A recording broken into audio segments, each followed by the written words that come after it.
Hola amigos, en este nuevo video quiero compartirles una receta de una New England IPA, pero utilizando técnicas modernas para la utilización de lúpulos.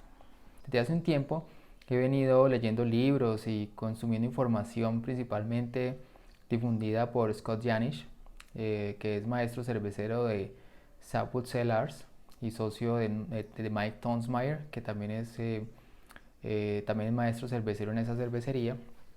Ellos pues tienen una línea bien larga pues de New England IPAs y también hacen cervezas ácidas, en fin. Y digamos que en esa cervecería se enfoca mucho en temas de la biotransformación, entonces no solamente juegan con lúpulos, sino que juegan con levaduras y con otros ingredientes para potencializar estos sabores de estos lúpulos. Pero también he venido escuchando bastantes podcasts y información de Stan Hieronymus, que él también se enfoca mucho en hacer como reportes o noticias sobre los nuevos compuestos que hay en los lúpulos. Le interesa mucho ese tema y también hay información valiosa pues, en sus charlas. Pero recientemente he venido siguiendo a Hernán Castellani, argentino, el cual yo creo que para mí tiene una facilidad para coger todos estos términos técnicos, toda esta ciencia, toda esta literatura pesada y desmenuzarla para hacerla o digamos que tenerla al alcance de una forma más práctica.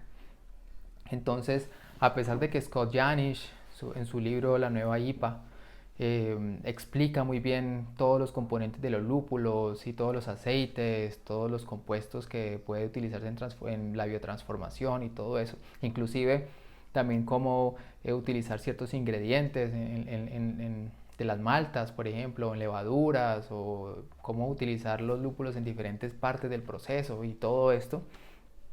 Fue cuando vine a ver en unos webinars lupulados de Hernán Castellani toda esta información de una forma más integral. Eso me ha llevado a mí a cambiar un poco la forma en la cual estoy decidiendo utilizar estos lúpulos y también los lúpulos que estoy utilizando también como tal, ¿no? Ya que Hernán tiene una manera muy práctica por un lado, estudiar los componentes del lúpulo, dependiendo pues de lo que diga el proveedor, pero también buscar en otras fuentes sobre los componentes organolépticos, pues la parte sensorial de los lúpulos, y entonces con base en todo eso decidir cómo utilizarlos, en qué etapa, si en el lado caliente, si en el lado frío, si en dry hop antes de la fermentación o en dry hop en frío, ya en el segundo dry hop. En fin, todo este tema es bastante extenso. También cabe decir que este tipo de cerveza no lo hago muy seguido porque son cervezas muy delicadas. Me parecen a mí que no son tan tomables como otros estilos en los que los comparto, como en la Saison, por ejemplo, que es fácil de tomar, invita a otro trago. Me parece que las neipas, a pesar que también podría ser no tan altas en alcohol, me parece que son como densas, requieren mucho cuidado para evitar astringencia, requieren de mucho cuidado para no oxigenar la cerveza o agregar oxígeno en cualquiera de los pasos, y digamos que en un mes de pronto de haberla hecho es posible que se comience a oxidar, comiencen a notar como cambios en el aroma, en el sabor y también en el color.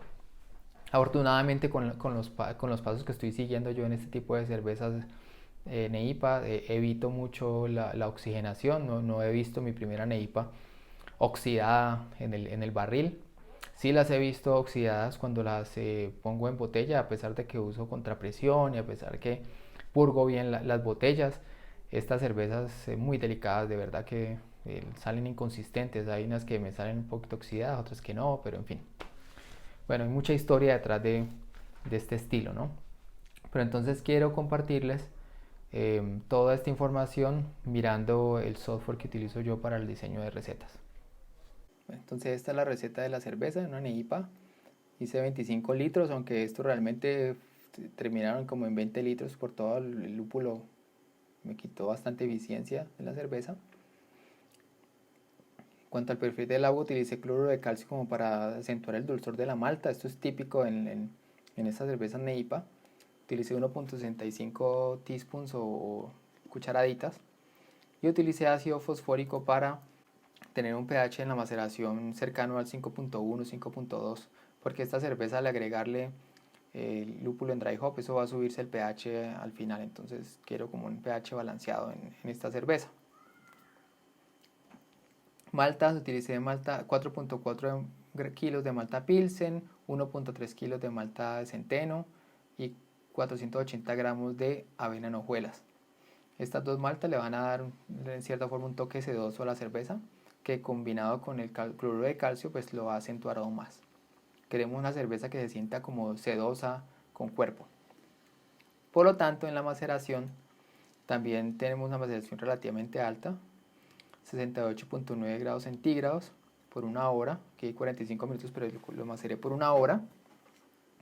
Y luego pues al final pues hice un mash out a 75 grados centígrados por 10 minutos. Para esta cerveza estoy haciendo un fly sparge, que es lo que hago cuando termino de hacerle el final de la maceración. Lo que hago es recircular con bomba para limpiar todo el mosto como de la basura que se genera durante la maceración. Eso lo hago lentamente hasta que veo un mosto limpio. Lo que hago es comenzar a tirar ese mosto a la olla del hervor y comienzo a tirarle encima del macerador agua, en este caso agua caliente a 75 grados centígrados, ¿ya? Entonces lo que hago es, mientras voy vaciando la olla de maceración de mosto, voy colocándole encima agua caliente. Eso lo que hace es empujar todo ese mosto y todos los azúcares fermentables y no fermentables que hay en los granos, y los tiro uno a la olla del hervor. Eso también hace que se evite la oxigenación en ese lado, pues porque los cereales como que no alcanzan a tocar el aire, por decirlo así, se mantienen como en agua. Entonces eso también evita parte de la oxigenación en ese paso. Y estas cervezas son bien delicadas con el oxígeno, entonces mejor no pues evitar ese tipo de cosas. Entonces aquí pueden ver pues todo el agua que utilicé durante todos los pasos. Entonces mientras que pasaba el mosto al hervor, utilicé 5 gramos de lúpulo sauro para first wort hopping. Eso me generaron 7 IBUs, 7.7 IBUs. Herví el mosto por 75 minutos. No utilicé lúpulo durante todo ese proceso. Y cuando terminó de hervir, lo que hice fue recircular el mosto hervido por un enfriador de placas y además por una bomba hasta llegar a los 85 grados centígrados.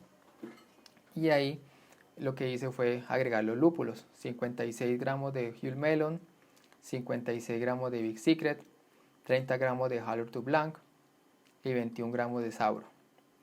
Correspondientemente obtuve 11.1 IBUs, 31.5 IBUs, 8.1 IBUs y 8.7 IBUs, para un total de 67 IBUs pues, proyectados en esta cerveza.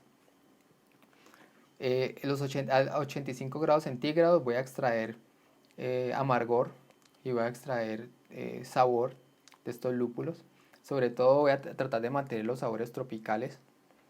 Un Whirlpool a 95 grados centígrados va a volatilizar todos esos sabores y aromas tropicales y se van a mantener de pronto los más resinosos, ¿ya? Entonces por eso fue a 85 grados centígrados y por 45 minutos, porque siempre era bastante cantidad de lúpulo. Cuando terminó de hacer el Whirlpool, el mosto lo enfríe hasta 39, 35 grados centígrados, porque la fermenté con levadura Kveik Hornindal. Entonces, bueno, lo que hago es pues transferir a un fermentador lentamente.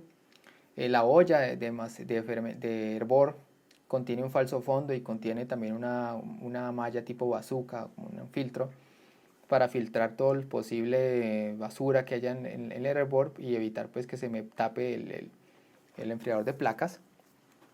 Entonces en parte debo garantizar un mosto bien limpio a la hora de trasvasar a un fermentador, pero trasvaso con bastantes salpicaduras y bato bien el fermentador, inoculo la levadura, dejo en un lugar oscuro y yo utilizo para Kveik una malla térmica y utilizo un termostato para mantener la temperatura entre 32 y 35 grados centígrados para una mejor, pues una óptima fermentación con levadura Kveik. La fermentación es violenta, rápida. Más o menos a los 2-3 días voy midiendo densidad pues, en curso, y a esa altura yo ya voy alcanzando la densidad final de la cerveza. En este caso tuve una fermentación lenta al comienzo, no sé por qué, pero bueno, ahí no tuve la mejor fermentación con esta levadura Kveik. Se me demoró 5 días más o menos como para sentirme confiado para tirar la primera dosis de dry hop. Pero lo hice. Entonces ahí tiré 56 gramos de Hallertau Blanc, 56 gramos de Huell Melon, 56 gramos de Sauro, y bueno, hasta ahí fueron esos tres. Dejé en dry hop por 3 días. Luego de esos 3 días ya la densidad final igual ya había terminado. Probé la cerveza y estaba ya sin sabores indeseados ni nada, estaba bien. Así entonces trasladar esta cerveza a frío a 2 grados centígrados en el fermentador y esperar unos 2-3 días para trasvasar a barril. Cabe notar también que con toda esa gran dosis de lúpulo se puede generar una hop creep, pero igual la levadura Kveik es lo suficientemente rápida para metabolizar o para coger y procesar un hop creep en 3 días. Después de haber tenido en frío esta cerveza en el fermentador, preparé un barril con una malla de acero inoxidable o una cesta de acero inoxidable con los lúpulos 56 gramos del Dorado, 50 de Citra y 26 de Hallertau Blanc. El barril lo purgué con CO2, trasvasé la cerveza sobre ese barril. La cerveza estaba fría. El barril, después de haber sido pues trasvasada la cerveza allí, pues lo purgué con CO2 o más, para aquí pues la parte pues que quedó libre. Le tiré más CO2, batí bien, tiré más CO2, batí bien, tiré más CO2 como para presurizarle un poco. Este barril lo puse otra vez en la nevera a 2 grados centígrados por aproximadamente 3 días. Voy a corregirlo, por aproximadamente 2 días. Y durante esos 2 días lo que hice fue batir bien ese barril, pasarlo de un lado para el otro así de lado, para asegurarme que la cesta bailara por dentro y toda esa cerveza se estuviera en contacto con los lúpulos al máximo posible. Eso lo hice 3 veces al día durante 2 días. Luego dejé el barril quietico otros 2 días más sin tocar, para hacer que todo este lúpulo se pusiera en el fondo. Luego lo que hice fue preparar otro barril, llenarlo de agua potable, pues sacarle el agua con CO2. Eso hace que el barril se llene solamente de CO2 y no haya nada más ahí. En teoría, pues esa es la técnica. Y luego lo que hice fue trasvasar de barril a barril. Antes de hacer el trasvase, cogí y saqué, digamos que un vaso y medio de la cerveza a otro recipiente, como para asegurarme de que cualquier cosa astringente, cualquier basura, se pasara a ese vaso y de verdad que ven ciertas partes como vegetales allí. Luego entonces lo que hice fue hacer el trasvase de salida a salida para llenar el otro barril desde abajo. Entonces, ¿cómo se trasvasa? Empujando con CO2 de salida a salida, y el otro también es el barril que está recibiendo la cerveza. También hay que comenzarle lentamente como a sacar como presión para hacer que todo eso fluya adecuadamente. Entonces, una vez ya logro trasvasar de un lado al otro esta cerveza, se coge otra vez el barril, se pone otra vez en la nevera por el tiempo que uno quiera. Yo personalmente lo dejé por otros 3 días Igual a la hora de servir, los primeros vasos fueron astringentes, pero ya después se suavizó la cerveza. Con el tiempo he notado que está todavía cada vez más limpia. Si hubiera tenido más paciencia, hubiera podido dejar ese barril 1 o 2 semanas a 2 grados centígrados y hubiera tenido una cerveza a la segura, mucho más limpia desde un comienzo. Pero entonces, hablando ya un poco más acerca de por qué utilicé estos lúpulos, y es yendo, digamos, a términos como muy generales, yo ya había utilizado el lúpulo Hallertau Blanc en otras cervezas y me gusta mucho ese perfil como frutal, tropical, pero también como a vino que genera este lúpulo. Es muy interesante, de hecho en cerveza Saison le ha dado como un sabor como a vino blanco, como a chardonnay, en pocas cantidades. Entonces me gusta mucho ese lúpulo, quise que mi cerveza tuviera esa base principal, pero tuviera otras capas de sabor alrededor, ¿no? Por eso entonces está el Big Secret, que es un lúpulo que tiene como unas notas bastante tropicales. El Sabro, que también está tropical, pero como por el lado del coco, aunque tiene también una parte herbal y resinosa. Está el Huell Melon, que es también un lúpulo muy especial, suave pero especial.